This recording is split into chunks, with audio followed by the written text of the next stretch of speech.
This podcast is not sponsored or supported by any business or organization.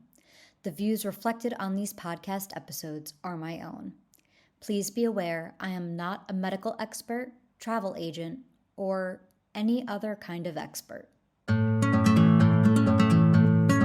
Hey everyone! Welcome to the Eat, Explore, Love podcast. I'm Ashley. This podcast is based off of my blog of the same name, Eat, Explore, Love. It talks about the unique challenges in traveling around the world when you have celiac disease. Due to sort of popular demand, I decided to also record a podcast to delve a little deeper into my travels and the lessons learned along the way.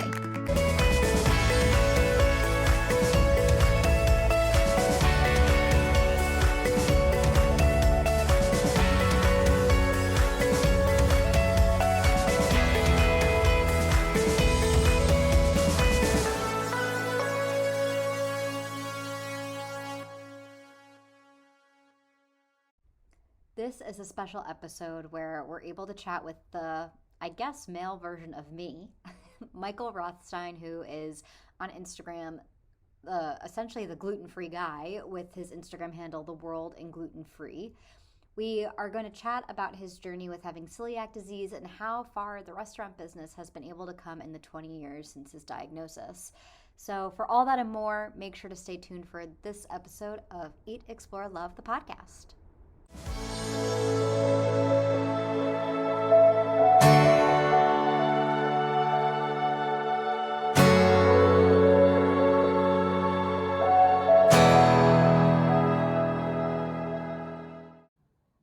Hi, Michael. How are you? Welcome to Eat, Explore, Love, the podcast.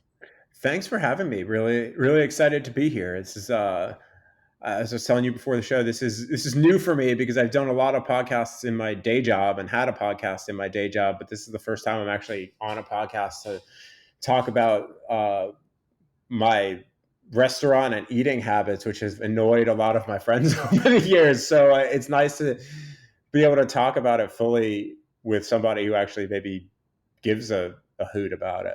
Yeah, and it's now you're into a whole community of people that have been annoying their friends and family for years too.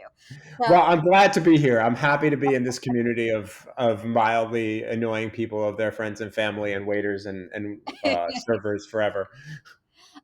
So as much as you're comfortable with it, we have gotten to know each other a little bit through social media and obviously before recording this, but could you introduce the listeners who may not follow, the sports stuff like I don't, who introduce them to you?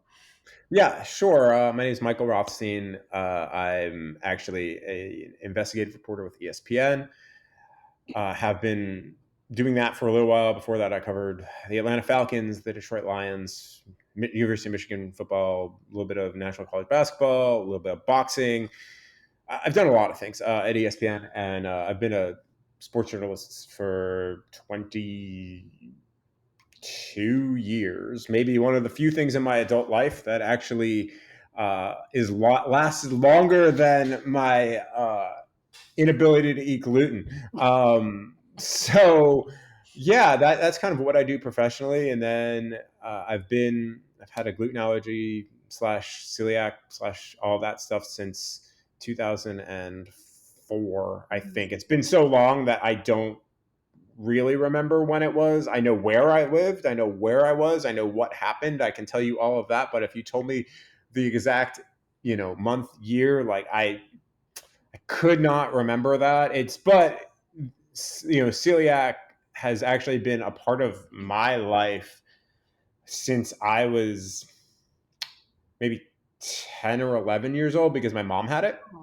Okay. So we both existed in a world where, like, before it became this popular diet, and what we will get into more of this, but like I used to have to carry around a card that explained to servers and chefs what it was, and the chef would come running out and not know what the heck was going on, and I'd have to explain it, and it was a whole thing. But that was because nobody knew 25 years ago, 30 years ago, what it was. My mom was the queen of ordering a baked potato at a restaurant because that's all she could eat. And she got so sick of legitimately it would be baked potato or like, can you pan fry a steak? And like that was what she would do. Like that was where, and that was really when I found out where I started. So I thought about the gluten history there, but yeah, I've been a journalist for since 2002. I mean, I was before technically in college, but went to Syracuse, grew up on Long Island in New York,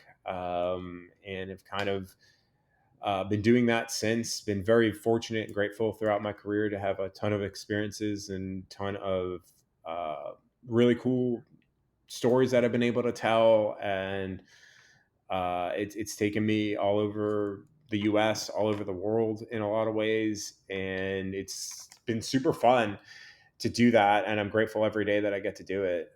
So that's a little bit about me. I live in Georgia now, which on my Instagram account you can tell, but it says Atlanta slash traveled a little plane on a plane because the Delta Sky Clubs and I are friends, and they're very well marked with their gluten allergens, which I'm very thankful for. Yes, yes. I actually just did a post about my experience with Delta on a recent flight that I had. And they're my airline, Delta. I like Delta. Delta I live in specifically. Atlanta. I have no choice. Delta, yeah. I am in North Carolina, and so I should like American Airlines, but they're just not. I just have to go through Delta, and so I'm always in the Atlanta airport for my layovers. But anywho, back to the gluten thing.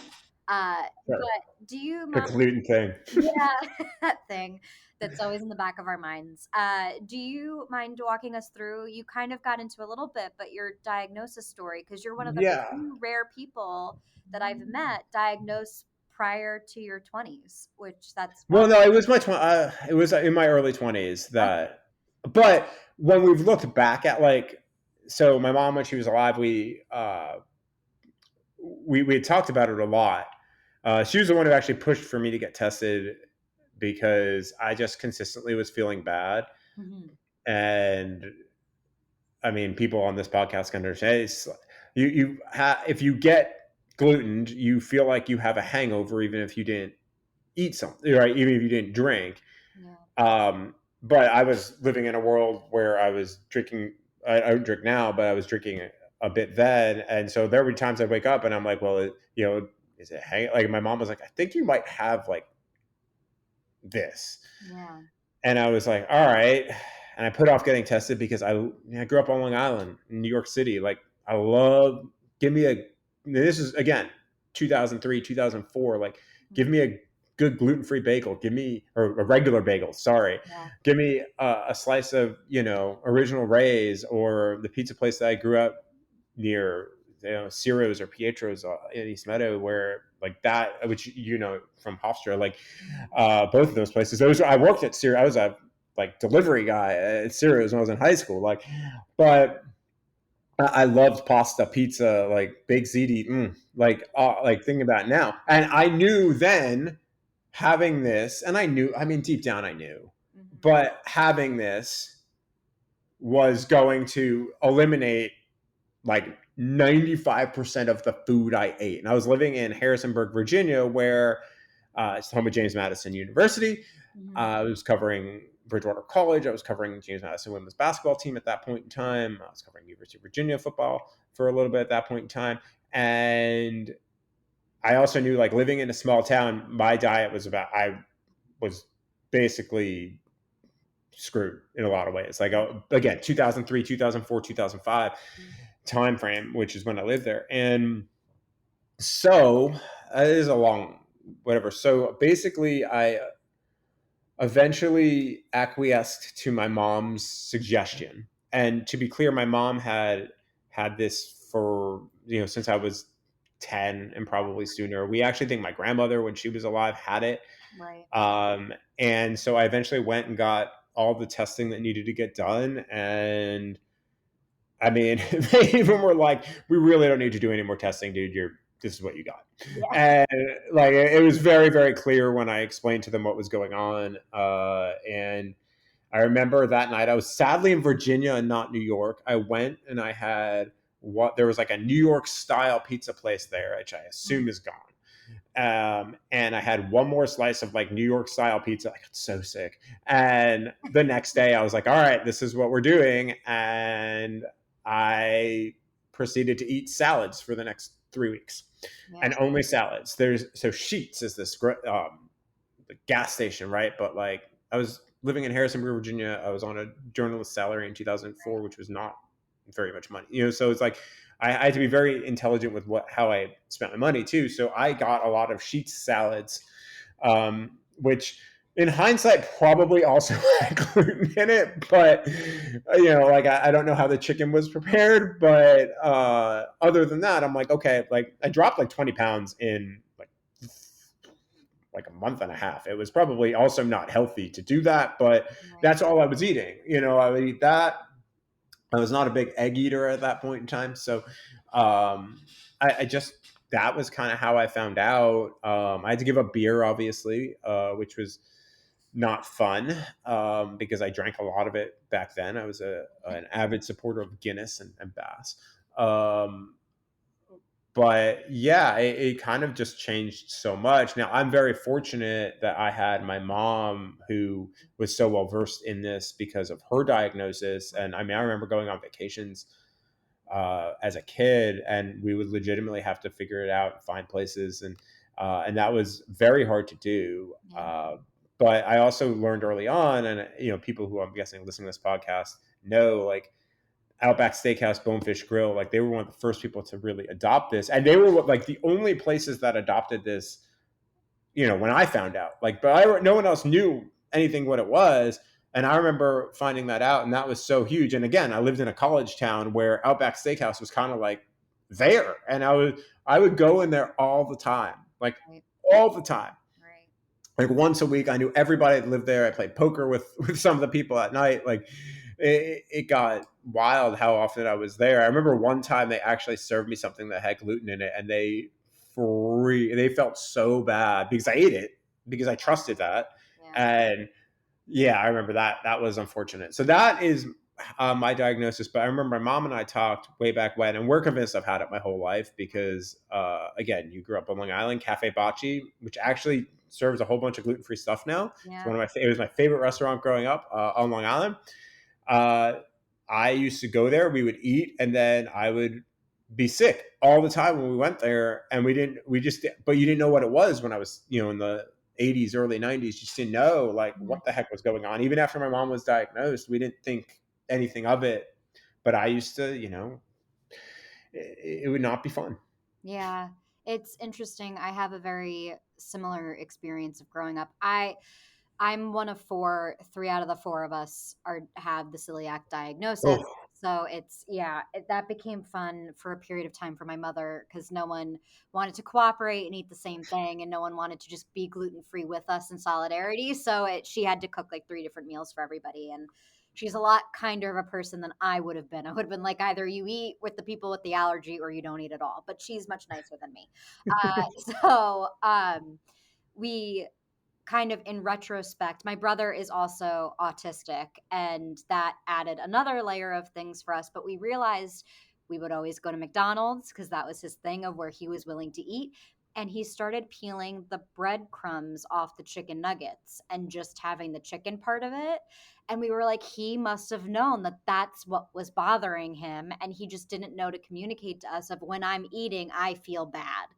And that's incredible. yeah, and we were from infants, we always had issues with, very well, my brother in particular was very colicky, but we all had an issue with food, obviously with the digestive tract and what happens at the end. Like everybody has how we all had issues with that, which is a common thing for people with celiac. So it's always putting the pieces together, and then what it's always interesting. We all had a different trigger of what caused it, but my of to become a little bit more active and cause the inflammation to become a little bit more aggressive. We actually got diagnosed on accident because of my brother. Um, but it's a thing of, for a long, long time, my mother was raising these red flags, and doctors kept telling her it was all in her head. She was crazy, that there weren't real issues, that she was just being an over, protective mom. And turned out she was right. Her mother's intuition, she knew exactly what she was talking about.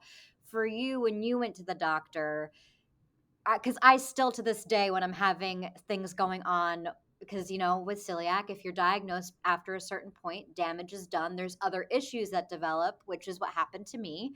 I was then told that it was all in my head, that it was crazy, and turned out I wasn't crazy. There were things going wrong.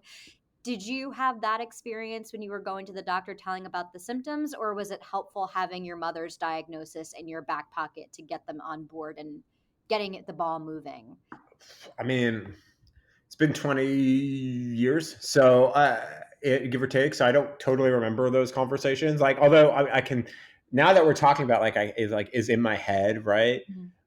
I actually had to get tested twice Okay. with blood work because the first time I'd gone out the night before.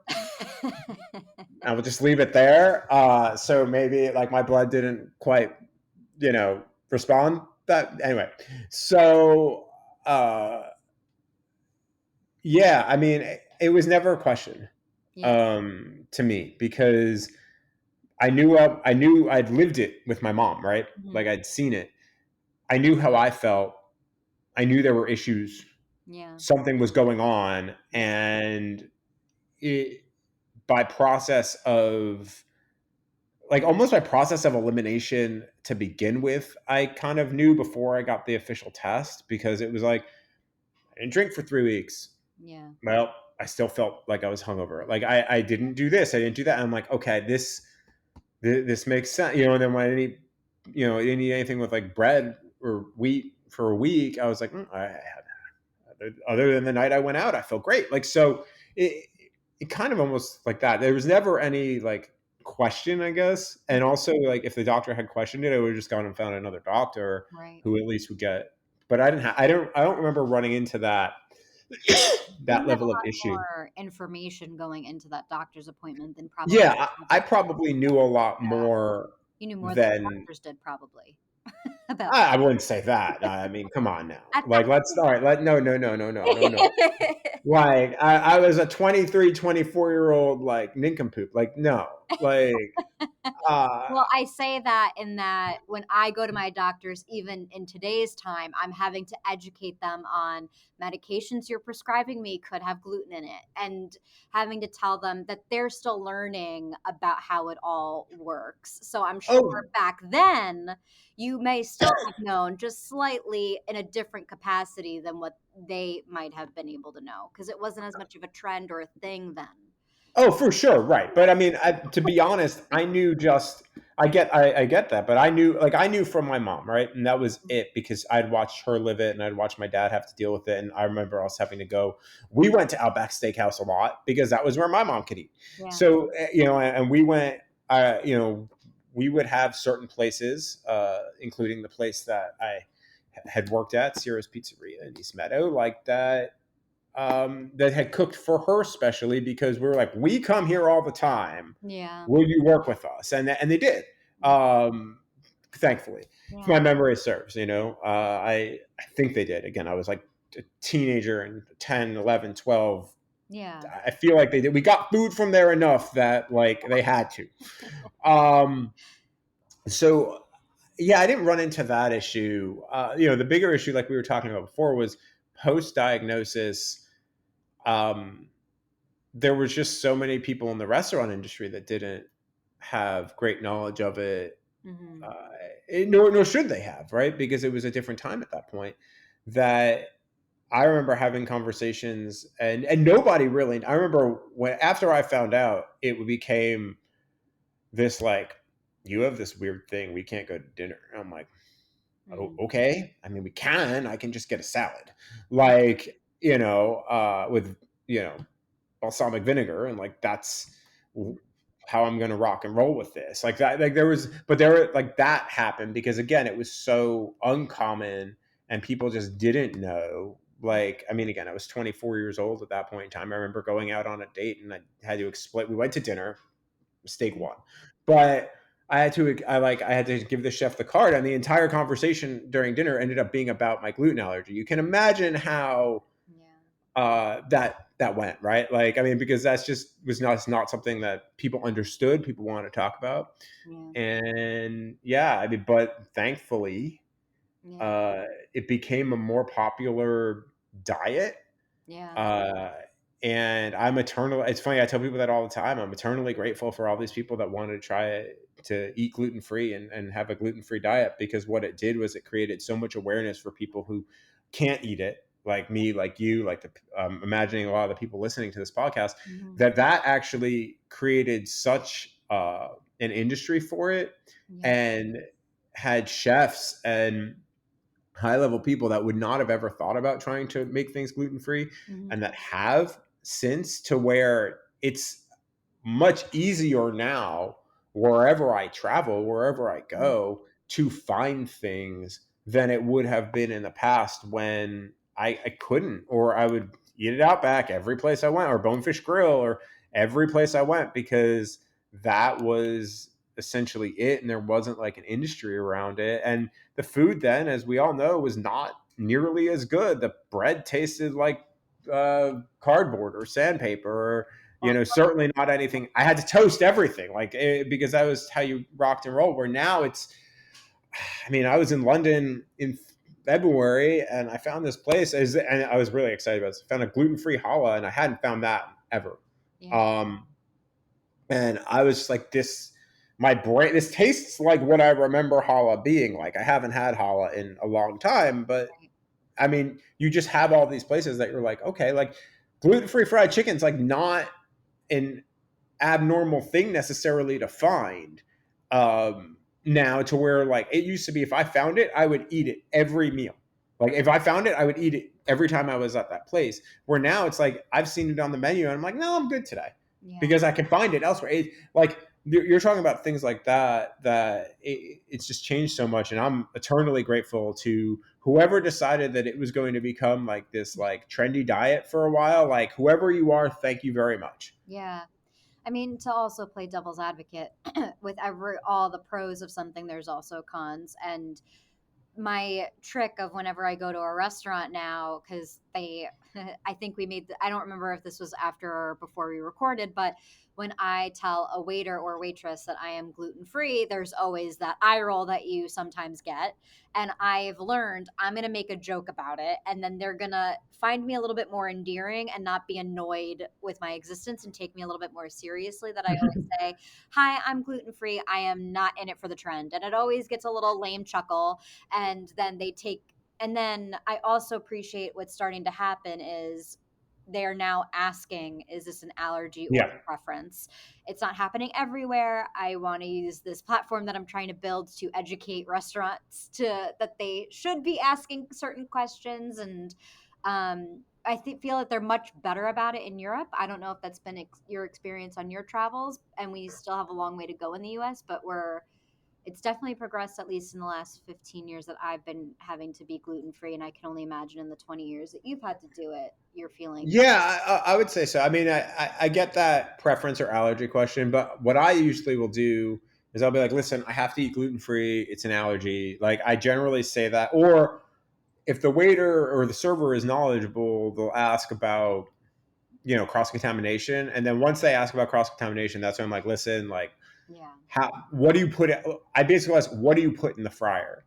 Yeah. And the second I ask that, they know, okay, you're like, this is not just you're trying to like be trendy. It's serious. Because, and then depending what they say, because I've also through 20 years have learned, like, okay, if you put X in the fryer, like depending on where it is and what it is, I'm willing to like or what my schedule, I'm willing to maybe roll with that chance. Very rarely do I do that. Like, Yeah. but there have been certain places that I've gone that you go to places with Michelin stars, and you're just like, yeah, you know what? I'll deal with it once. I Yeah. mean, because I've also got, like, that's the thing. The last time I went to get an endoscopy and the other thing, um, like they legitimately were like, you have no traces of it. And I was like, does that mean I don't have it? Because I've actually had multiple friends who thought they had it and were told by doctors they had it, and then turns out they didn't, or it went away, or they grew out of it, or whatever it was. Like I had two pretty good friends at one point in time that was the case. Okay. Um, and I asked, I was like, wait, does that mean, because I had that issue with shellfish actually. And for the longest time, I couldn't eat shrimp or uh, squid or whatever it was, like mussels and stuff like that.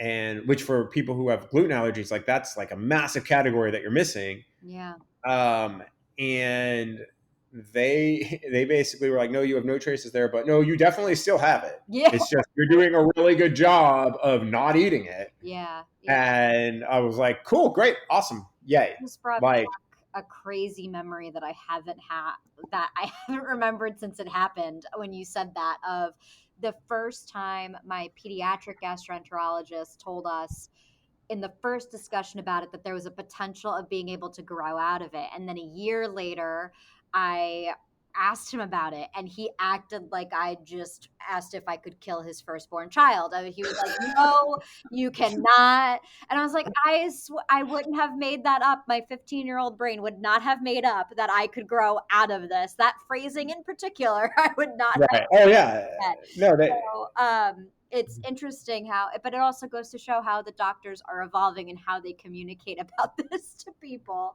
that I don't think any gastroenterologist would say that they've grown out of it. But that's interesting. That did they just have a gluten allergy as you know what, I don't know if they know, I don't know if um they were who knows, given I mean, this was information? That's so interesting because I haven't right, heard I mean, this was in,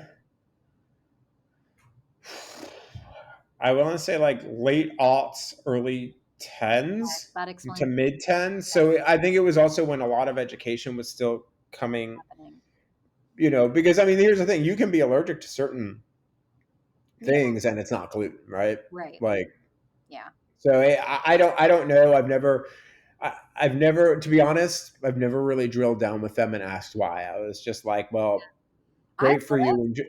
Enjoy the Sicilian pizza that I can't have now. I mean, like that's really of which now all these places make really good Sicilian pizza. There's a place called Nizza in Hell's Kitchen yeah. that does a really good job with Sicilian pizza. There's actually a place in Atlanta called Nina and Rafi's that they make a Detroit style that it's good. I do. So that is a place, like you do when it comes to cross contamination, I do always have that level of concern, and I think that my brain like Jedi mind tricks me to thinking I have something happen when I don't. So like I like how that placebo effect can come into play in a negative way. But generally I'll ask how they prepare it and whatever, and most places I've found now, or especially like if it's like a pasta place or pizza place or whatever, they're honest of like, hey, we can't promise cross contamination. This is how we do it. And generally, if it's like a pizza thing, I'll ask, well, okay, how do you just throw it in the same oven? Like, do you put it on like a separate pan? What do you do? Because again, I think there's levels of trace. If you run into trace stuff versus not. I mean, one story that I have with it that epitome is the epitome of like how like when I knew that nope, I definitely didn't grow out of it. During the pandemic, someone so basically during the pandemic, like instead of for the NFL draft, like you go to the facility usually, like you were home, and the team I was covering at the time had sent me food because they sent everybody food, and they sent pizza, and that was really nice. And they knew I had an allergy, like so they basically insisted that it was a gluten-free pizza, and this place did it. And I had it, and I'm like, this is like the best pizza I ever had. And this doesn't make sense because this is like a chain like pizzeria. I'm not going to say which one it was, Mhm.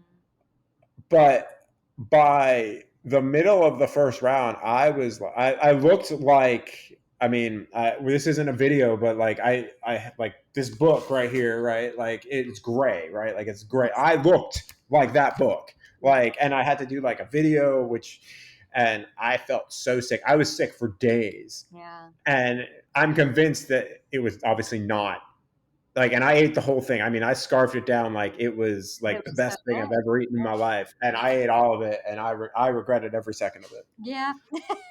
I've been there. My Yeah. I've been staying with my grandparents and I cook for them every Sunday. So obviously, when I go and get the ingredients, I'm checking the ingredients as I'm buying them at the grocery store, or whatever. I'm checking them again as I'm cooking to make sure I'm picking the right stuff off the shelf.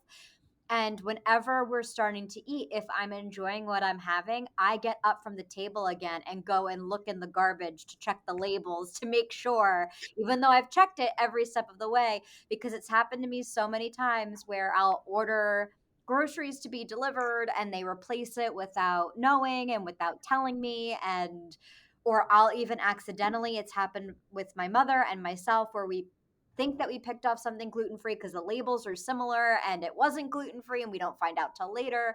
So I I now forgot have about this that. big OCD neuroses where I have to check the packaging so many times when I'm enjoying my food. I can't just enjoy it. I have to go and check the labels of everything again just to make What sure. It's interesting. So what I actually started doing this year is I've gone a lot to meal plan. Mhm. And there's a company that I use because I happen to be right near where I live in Atlanta. They are a nationwide company. They're called Project Lean Nation, and all of their meals are like gluten free, Mhm. and they have all the ingredients, but they're pre-packaged and they're Yeah. pre-made. So Yeah. I'm like, you know what? Cool. Like I just am going to do that, and then whatever I supplement my grocery shopping with is usually fruits, vegetables, Right. things that are very clearly gluten free, like Mhm. Lara bars and Kind bars and Yep. Epic bars and you know peaches and bananas Yeah. and all that stuff. Like, um, and I've really started doing that for a multitude of reasons, but I've found it's been really helpful. Um, Yeah. and it's also taken away some. Now, I used to, I'm not going to claim to be a cook of any sort, but I mean, I used to just, my diet was very bland, like very boring. It was chicken, shrimp. Yep. I cut out red meat in 2020, Mhm. not purposely. It was like an experiment, and then COVID happened, and it just kind of stuck. I think I've had meat like beef, like 4 or 5 times in the Yep. last 4 years, and half the times that has also not gone well. But Mhm. um, yeah, it just I've found that really like the meal plan service really has Gotten it. helped kind of take it to a different level in terms of uh, understanding, and then and not only that, but in terms of variety for me. So I won't necessarily order out as much Mhm. because of that. And then, like I said, I supplement with varying other things, and Yeah. yeah, Well, you do travel a bit and you do go out because that's what your Instagram does. So can you tell yes, the folks a little bit about your Instagram, why you wanted to get it sure. started and all that other fun stuff? Yeah, so I've kicked around. So I had like basically I had started. I don't even know when. I'm actually going to look at it while we're talking.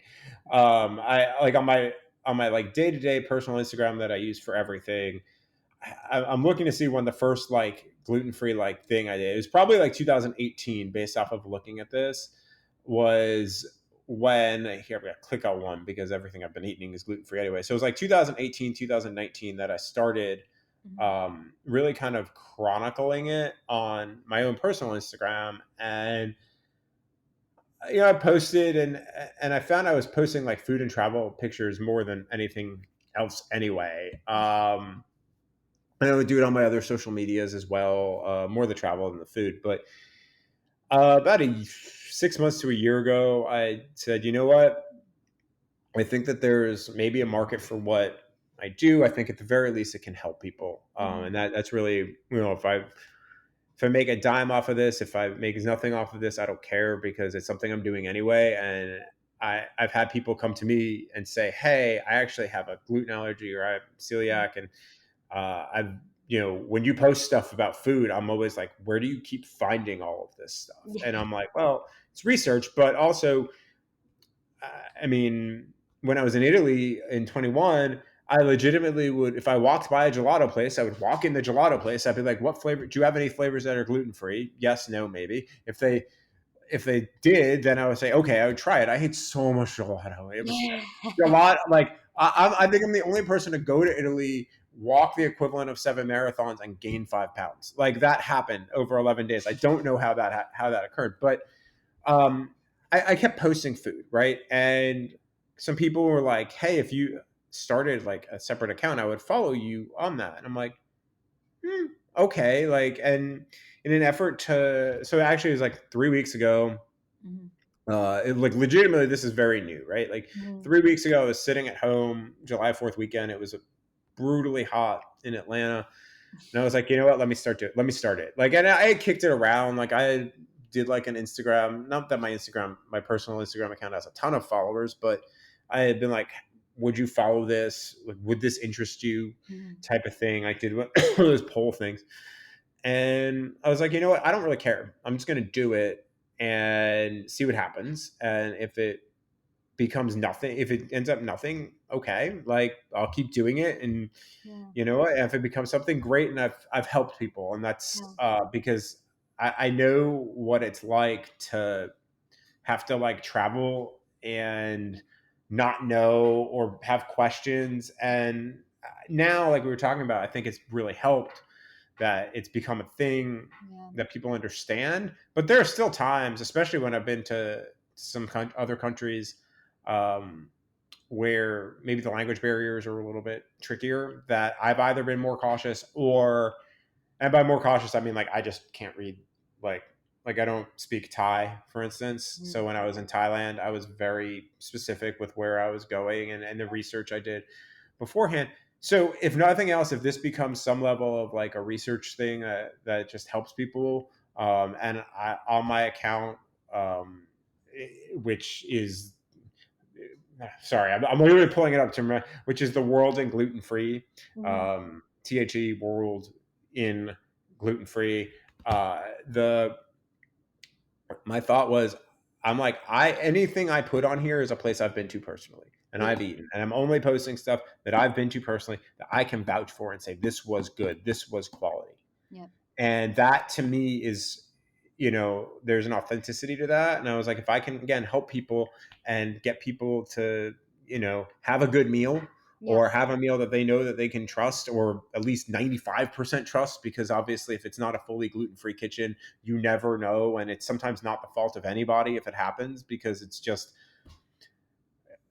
like, and that happens, right? Like, and I've become very understanding over that about that over the years. Like, it's not something that I think I've ever done maliciously. If it does happen, it's just life, and that's part of the Yeah. dealing with this diagnosis. And been trying to be really smart about that. But so I just started it, and we've been around for 3 weeks now, and I've I've been able to dig into a lot of places I've been, and continue to be. Is I'm fortunate that I get to travel a lot, professionally and also personally. I really enjoy doing that. So it's hopefully the start, and I'm happy to entertain any questions. I'm by no means an expert, especially when it comes to the medical part of it, but I do think I have a decent amount of knowledge from in terms of like finding places, how I find places, what I do, the types of research I do, the questions I ask, um, to at least hope that I can help people find um,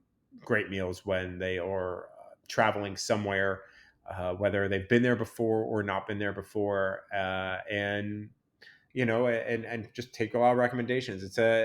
I've been like a lurker in the community for a long time, and it's been a fascinating community, and some people have done some great stuff. And I figured, maybe it's time after 2 decades to jump in on it. Yeah. And you are an expert as far as being a person that lives with celiac by, yeah, you've put in your 10,000 hours, you've got decades of experience. So I think an expert in the way of, how to live with celiac and can help others through that. And I think I'm finding that a lot of people that are on social media, they've been diagnosed since like 2020, and that's the social media presence that I'm seeing. And it's nice that someone that's been diagnosed for quite a bit longer than that is also in the social media presence of helping people through this. So it's Yeah, I mean, listen, it's at the end of the day, it's just you want to eat. You still, because there's still times when you go buy a certain product and you're like, this just doesn't taste good, and that happens too when you're traveling and you try places. And uh, I'm a big fan when I travel of walking cities. Like, that's how I like to see cities, right? Like I've been fortunate now to be in. I've gone to 34 or 35 countries. I forget what the count is. I've been to 41 or 42 states now. So again, so much. I'm fortunate with my job that I've been able to do that, but also on my own over. And I've really only traveled internationally with any regularity Yeah. since 2015, and we can get into that a little bit if you want. And um, yeah, it's become so. I do a ton of research beforehand. Like I literally take my phone. One of the worst things that happened when I was traveling, and I'm very fortunate, and this is the first world problem, was that for some reason my phone, I don't know if it was like an update or whatever, deleted all the things I had marked in the map, and I was like, no, because I will spend like I'll take a night, like if I know I'm going somewhere, I'll take an entire night and literally just be googling the crap out of stuff and finding stuff and looking for places. And I mean, I have the notes app in my phone now, and this is again as I'm eating something or right when I'm done, I literally have a notes app in my phone. The notes app I've broken down by cities, and what I do now, whether my friends have gluten allergies or not, if they're going to a city, like I have some friends in Paris right now for the Olympics, right? Okay. So a buddy of mine, I legitimately, he was like, I'm going to Paris. I'm like, cool. I just copy and pasted my note. I don't even think I copy and pasted. I just hit the share button. I Mhm. sent him my notes from Paris. He went to a place called Little Nona, which has a whole bunch of gluten free stuff, gluten free pizza, pasta, the whole thing, and it's really good. Yeah. And he actually went there and he was like, "This is incredible," and like he sent me photos of it. Like, I had another person who's at that was in Minneapolis for the gymnastics trials, and I sent it to Young Joni, and they liked, so it's I've I like to do that, and I keep those notes because if I ever I had briefly had a blog that was kind of like all encompassing website Mhm. into all of like the different things that I did, and I kind of punted that. But I have these notes in case I ever go back to that. But also now for this, of like there are a couple of places I posted that I didn't remember what I ate, but I have the notes now. But Yeah. that's just, I think, the journalism ism in Yeah. me that I do that. We are approaching the end of our time together, but I would, if you were interested, hopefully as both of our platforms begin to grow, we can do some more Q&A episodes, and I would love to have you back Sure. and do some Q&A stuff. But my before I let you go, I ask all my guests the same rapid fire ending questions. Would it be okay if I asked you those? Yeah, so when I had a podcast, I used to do this with my guests too. So yeah, let's rock and roll. Perfect. They're in the eat, explore, love vein. So what is your favorite food city that you've visited? Oh man, that's like the hardest question I think I've been asked in a year. I mean, just because we were talking about Italian, like Rome is obviously top of mind. Italy is incredible on the whole for gluten, and they care so much. This is not necessarily a rapid fire answer, but Okay. I went to Cinque Terre when I was there, and that was actually fascinating to me because there are places that refused to cook for me there. And refused, and the reasoning why wasn't that they didn't know how, was that if and this is what they told me, it could be BS, but this is what they told me: if I ended up getting sick, like severely sick, there would be like an investigation because there's not really hospitals anywhere. Like it's a pretty remote place in Cinque Terre, which is an amazing place. It's one of my favorite places in the world. So there were places I had to really be diligent there, and actually had like the B&B that I was staying at. They actually did research for me too, because I was taken. That's one of the few places I've been taken by surprise. Yeah. In terms of that places would not necessarily, but I ate like two of the best meals of my life there. Yeah. Um, Rome is up there. New York, obviously, there's just so many options. Singapore was pretty good. Wow. Um, yeah, I was pleasantly surprised by the meals I ate in Singapore. I would say, and Buenos Aires was phenomenal. Those four stand out in terms of like food for me, but honestly, so many blend together. You've Say got that again. options too. Uh, Yeah, listen, I've been to 7 continents. Africa and Antarctica are left. I really want to hit both. I was actually supposed to go to Africa last year, but I had a knee surgery that kind of sent me to South America instead, based off of what I was trying to do. So yeah, I'm always looking for more places though. Like yeah. there's just that's the great, like Chicago is a great city for a lot of things like that. Ann Arbor, where I lived in Ann Arbor for a long time. Ann Arbor is incredible. Actually, you can't like go anywhere. Where I live in Atlanta is phenomenal. Yeah. I know this is not a rapid fire answer. Like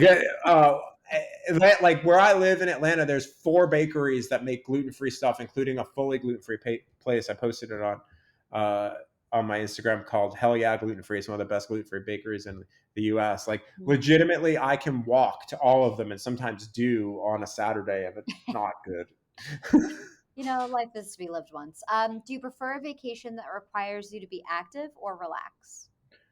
Oh, active. I mean, I although what I've started to do is I will bake in the middle some sort of like beach relaxation, chill portion. But I like to see cities. I like to see cities on foot. I like to do a lot of stuff on foot. I like to hike a lot. And like when I was talking about Cinque Terre, the beauty of it is there's no cars, so you either take this train or you hike from village to village. And I did a lot of hiking from village to village a couple of times to my detriment in terms of making wrong turns, but so be it. Everybody's really nice in Yes. that part of Italy, even though, especially if you don't speak Italian, they're still very nice to you. And I'm definitely more of an active person instead of just like put me in a lounge chair. But I'll tell you, most vacations now, I'll try to bake in 2 days where I'm like, I am doing nothing but like reading a book and sitting on a beach or at a pool or going for massage, going and grabbing a massage and then eating at whatever it is. Like I've tried to put balance. Like what's the saying? Everything, you should do everything in moderation, including moderation. Well, that's kind of how I try to live when I travel. And what is the city where you learned the most about yourself? Wow, these are tough. City I learned the most about myself. That's a really good question. Like to the point where I'm going to start asking people that question in my day job. I love that question. As long as I get the credit for it. You can do it every Sure, I can do that. It might be awkward in some interviews, but sure. I'm I kidding. would say, where did I learn the most about myself? Um, I would probably, I would actually say Barcelona. Another really good food city, by the Yeah. way. Just the mechanics behind that trip, and how it was structured, and I'll do a lot of my traveling solo. I was only traveling solo for about half of that one. It gave me a lot of time to sit and reflect. That was also in 2019. Did not know what was coming. 9 months later, 10 months later, at that point, which of Mhm. course was the pandemic. So, um, This would be a very different Barcelona. I conversation. think Barcelona. Say that again. It'd be a very different conversation if you did know what was coming 10 Yeah. Oh, well, yeah. I would have. I know, right? Barcelona. I would say Barcelona's up there, and then um, I would say Barcelona, Cinque Terre. I actually learned a lot because there was a lot of like solo time hiking that I was able to really kind of reflect. Dublin as well, in part because of like Hooth, and I hiked around Hooth for a bit. Um, so yeah, I would say those three um, really stand out. But you're a New Yorker as well, and I believe this about New York. Every native or every person from New York um, that has spent significant time in the city or lives there now has a place in the city that, I mean, the city's full of hustle and bustle and all this, right? But that has their place that's their like peace. That's like I can sit there and this is, and sometimes it's weird places. Like for me, the 2 places that I have said now, one of them doesn't quite exist as much anymore, but like, and one wasn't as touristy as it is now, but like on the High Line, where there, if you've been in New York, you take the High Line. There's the place where like it crosses over. I think it's 10th Ave or 11th, Okay. and like you can sit and watch the traffic and watch the cabs. I can sit there for like an hour and a half, and just get lost in thought and lost in watching Yeah. the cabs drive down the street and the trucks and stuff like that. And like that for some reason gives me an intense amount of peace. I haven't been able to explain that. It's probably something I my totally therapist could get it. probably help with that. But yeah, I mean, so I learn. I like to think though that I learn a little bit about myself every place I go because I really I enjoy being involved in cultures and getting cultural like if Yeah. I can go to a place where I don't speak the language, where I can observe and kind of be lost in myself and also try to figure out the culture and the language while I'm doing that, that's something that's really appealing to me. So that's kind of how I travel, and sometimes how I pick my places that I go. I have a long list of places I want to go still, and Yeah. places that I've been, and I'm very fortunate to again be able to do all of that, and I recognize it. And but yeah, that's a long answer. I feel like I've not done a very good job being rapid in this rapid fire. It's all good. Maybe your last shot. This is the last question of the episode. Okay. Where can the people find you?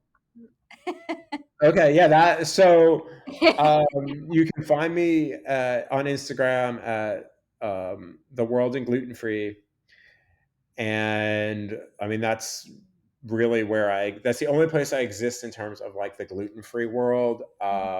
In terms of like my other day job, I'm basically on almost every social media platform at Mike Rothstein. But I don't really. Um, at some point, I'll probably see. I can't even do rapid fire with this. At some point, I'll probably at least start a TikTok, which sounds odd to me, but I do enough of these reels that I would just post those. I'm not a TikTok person. It's just not I how just I've really operated. I, call no me. one wants to see me dance. Just that's just not a good thing for anybody. But I may start one for the gluten free stuff as well. Which if I can snag that same name, that's exactly what I would take. But that's really I think where it is and what where you can find me. Yeah. And we'll make sure that that handle is in the podcast description of the episode, so that way Well, people. I appreciate that. Thank you. This has been lovely. Thank you so much for having me. Thank you for joining, and I'm sure I'll have you back at some point in the future. Now that sounds lovely. Alrighty, thank you so much. No problem.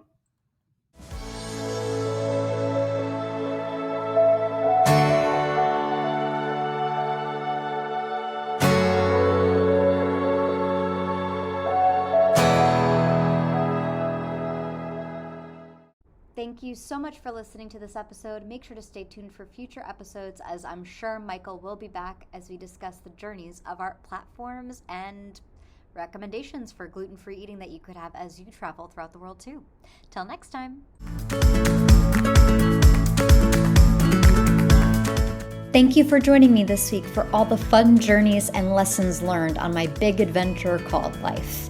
For more information on the different cities discussed, check out the blog posts on hieatexplorelove.com, posted every Monday, Wednesday, and Friday. If you have any questions or fun stories to share, feel free to reach out at hieatexplorelove@gmail.com. Until next week, remember to eat well, explore the world, and love yourself. See you next time. This episode is produced, scripted, and edited by me, Ashley. Special thanks to Sarah Mientka.